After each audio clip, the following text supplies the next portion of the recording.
ओम नमः शिवाय। दोस्तों, आप सब स्वस्थ रहें यही आशा और प्रार्थना करती हूँ।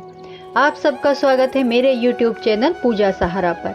आज हम श्रावण मास महात्म का 9वां अध्याय स्मरण करेंगे। तो दोस्तों, जब भी कोई अध्याय सुनते हैं तो उसे पूरा सुने, ये मेरी आपसे हाथ जोड़कर प्रार्थना है ताकि हमें उसका पूरा फल मिले। कहने और सुनने वाले दोनों को ही इसका फल मिलता है। तो इससे आप अगर इसको ज़्यादा से ज़्यादा लोगों को शेयर करेंगे तो आपको इस अध्याय को सुनाने का फल भी मिलेगा। तो आज हम शुरू करेंगे शुक्रवार जीवंतिका व्रत की कथा। ईश्वर बोले, हे संत कुमार, इसके बाद अब मैं शुक्रवार व्रत का आख्यान करूंगा, जिसे सुनकर मनुष्य संपूर्ण आपदा से मुक्त हो जाता है। लोग इससे संबंधित एक प्राचीन इतिहास का वर्णन करते हैं। पांड्य वंश में उत्पन्न एक सुशील नामक राजा था। अत्यधिक प्रयत्न करने पर भी उसे पुत्र प्राप्त नहीं हो सका। उसकी सर्वगुण संपन्न सुकेशु नामक भार्या थी। जब उसे संतान न हुई तब वह बड़ी चिंता में पड़ गई। तब स्त्री स्वभाव के कारण अति साहस युक्त मन वाली उसने अपने उदर पर कुछ कपड़ा बांध लिया, जिससे उसका उदर मोटा दिखाई देने लगा। पेट तब अनुकरण करने वाली प्रसूति को वह ढूंढने लगी कि कोई गर्भिणी स्त्री उसको मिल जाए। भावी देव योग से उसके पुरोहित की पत्नी गर्भिणी भी थी। तब कपट करने वाली राजा की रानी ने किसी प्रसव कराने वाली को इस कार्य में लगा दिया और उसे एकांत में बहुत धन देकर वह रानी चली गई। इसके बाद रानी को गर्भिणी जानकर राजा ने उसका पुंसवन और अनवलोभन संस्कार किया। 8वां महीना होने पर सीमंतोन्नयन संस्कार करने के समय राजा अत्यंत हर्षित हुए। इसके बाद उस पुरोहित पत्नी का प्रसव काल सुनकर वह रानी भी उसी के समान सभी प्रसव संबंधी चेष्टाएं करने लगी। पुरोहित की पत्नी चूंकि पहली बार गर्भवती थी, अतः प्रसूति कार्य के प्रति वह अनभिज्ञ थी और केवल प्रसव कराने वाली दाई के ही कहने में स्थित थी। तब उस दाई ने पुरोहित की पत्नी के साथ छल करते हुए उसके नेत्रों पर पट्टी बांधी और प्रसव के समय उसके पैदा हुए पुत्र को किसी के हाथ से रानी के पास पहुंचा दिया। इस बात को कोई भी नहीं जान सका। उसके बाद रानी ने उस पुत्र को लेकर यह घोषित कर दिया कि मुझे पुत्र रत्न की प्राप्ति हुई है।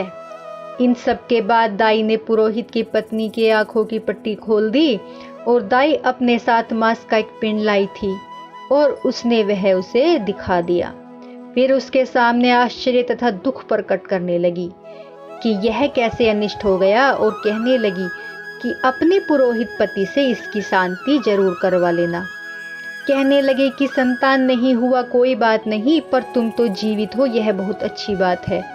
इस पर पुरोहित पत्नी को अपने प्रसव के स्पर्श पर चिंतन और संदेह हुआ कि यह जो हुआ है यह मेरा नहीं है। ईश्वर बोले, राजा ने पुत्र जन्म का समाचार सुन जात कर्म संस्कार कराया और ब्राह्मणों को हाथी, घोड़े, रथ आदि प्रदान किए। राजा ने कारागार में पड़े सभी कैदियों को प्रसन्नता पूर्वक मुक्त करा दिया। उसके बाद राजा ने सूतक के अंत में नाम कर्म तथा अन्य सभी संस्कार किए। उन्होंने पुत्र का नाम प्रियव्रत रखा।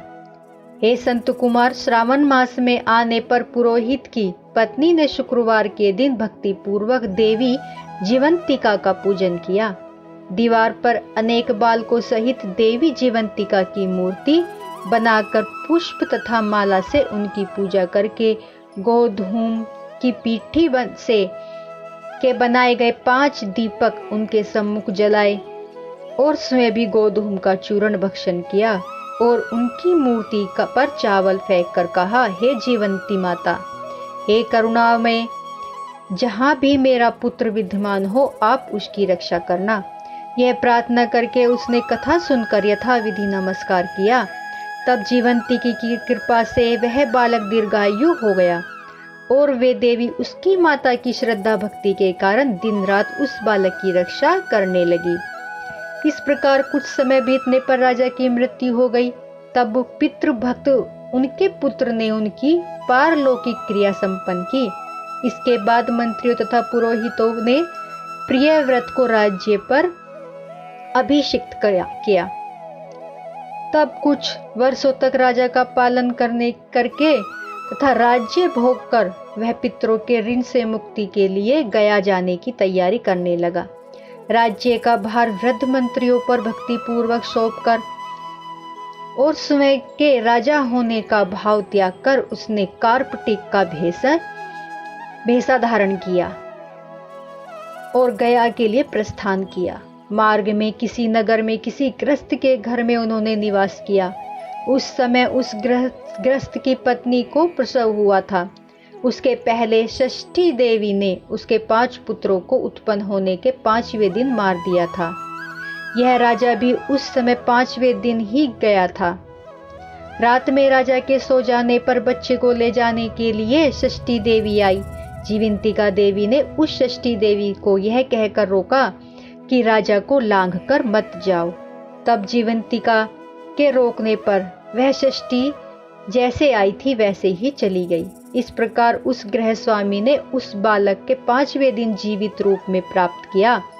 ये लोग इतने प्रभाव वाले हैं, यह देखकर उस गृहस्थ ने राजा से प्रार्थना की कि हे राजन, आप निवास आज के दिन भी मेरे घर पर ही करें। हे प्रभु, आपकी कृपा से मेरा यह छठा पुत्र जीवित रह गया। उसके इस प्रकार प्रार्थना करने पर करुणानिधि उस राजा ने कहा कि मुझे तो गया जाना है। तब राजा गया के लिए प्रस्थान कर गए। वहां पिंडदान करते समय विष्णु पद वेदी पर कुछ अद्भुत घटा। उस पिंड को ग्रहण करने के लिए 2 हाथ निकल कर आए। तब महान विस्मय युक्त राजा संशय में पड़ गए और पुनः पिंडदान कराने वाले ब्राह्मण के कहने पर उन्होंने विष्णु पद पर पिंड रख दिया। जिसके बाद उन्होंने किसी ज्ञानी तथा सत्यवादी ब्राह्मण से इस विषय में पूछा। तब उस ब्राह्मण ने उनसे कहा कि ये दोनों हाथ आपके पितर के थे। इसमें संदेह हो तो घर जाकर अपनी माता से पूछ लीजिए, वह बता देगी। तब राजा चिंतित और दुखी होकर मन में अनेक बातें सोचने विचारने लगे। वे यात्रा करके पुनः वहां गए जहां वह बालक जीवित हुआ था।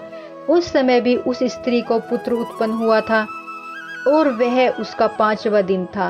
वह जो दूसरा पुत्र हुआ था उसे लेने रात में फिर वही षष्ठी देवी आई। तब जीवंतिका ने दोबारा रोक जाने पर उस षष्ठी देवी ने उनसे कहा, इसका ऐसा क्या कृत्य है, अथवा क्या इसकी माता तुम्हारा व्रत करती है जो तुम दिन रात इसकी रक्षा करती हो। तब षष्ठी का यह वचन सुनकर जीवंती ने धीरे से मुस्कुराकर इसका सारा कारण बताया। उस समय राजा शयन का बहाना बनाकर वास्तविकता जानने के लिए जाग रहा था। अतः उन्होंने जीवंती और षष्ठी देवी दोनों की बातचीत सुन ली। जीवंती ने कहा, हे षष्ठी, श्रावण मास में शुक्रवार को इसकी माता मेरे पूजन में रत रहती है और व्रत करने में संपूर्ण नियमों का पालन करती है। वह सब मैं आपको बताती हूँ। वह हरे रंग का वस्त्र तथा कंचुकी नहीं पहनती, हाथ में उस रंग की चूड़ी भी नहीं धारण करती। वह चावल के धुले हुए जल को कभी नहीं लांघती, हरे पत्तों के मंडप के नीचे नहीं आती, हरे वर्ण का होने के कारण करेले का शाक भी नहीं खाती। यह सब वह मेरी प्रसन्नता के लिए करती है, अतः मैं उसके पुत्र को किसी को मारने नहीं दूंगी। यह सब सुनकर राजा प्रियव्रत अपने नगर को चले गए। उनके देश से आने पर नागरिक स्वागत के लिए आए। तब राजा ने अपनी माता से पूछा, हे मात, क्या तुम जीवंतिका देवी का व्रत करती हो? इस पर उसने कहा कि मैं तो इस व्रत को जानती भी नहीं हूँ।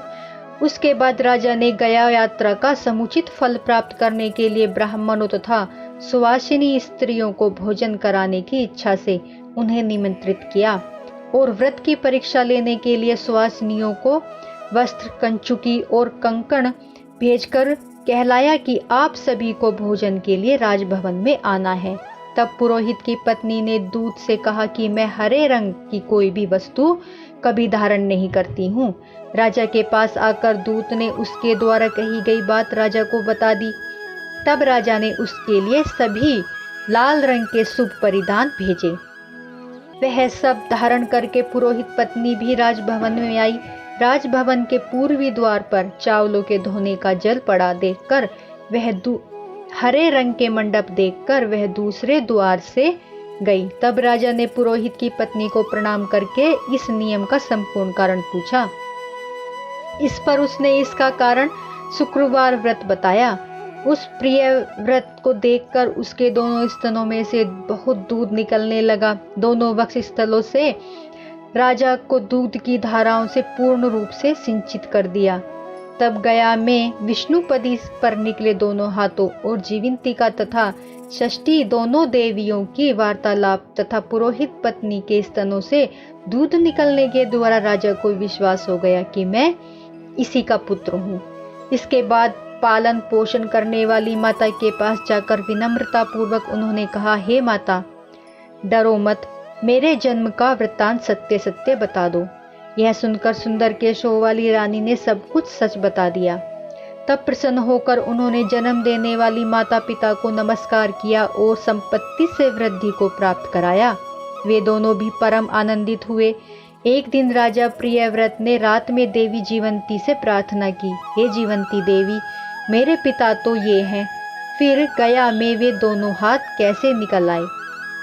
तब देवी ने स्वप्न में आकर संशय का नाश करने का वाक्य बोला, हे प्रियव्रत, मैंने तुम्हें विश्वास दिलाने के लिए ही यह माया की थी, इसमें संदेह नहीं है। हे संत कुमार, यह सब मैंने आपको बता दिया। श्रावण मास में शुक्रवार के दिन इस व्रत का अनुष्ठान करके मनुष्य सभी मनोरथों को प्राप्त कर लेता है। इस प्रकार श्री स्कंद पुराण के अंतर्गत ईश्वर संत कुमार संवाद में श्रावण मास महात्म में शुक्रवार जीवंतिका व्रत का कथन नामक 9वां अध्याय पूर्ण होता है। तो बोलो हर हर महादेव। तो दोस्तों, आज हमारा 9वां अध्याय पूर्ण होता है। तो बोलो ओम नमः शिवाय। प्लीज मेरी वीडियो को लाइक, सब्सक्राइब, शेयर जरूर करें।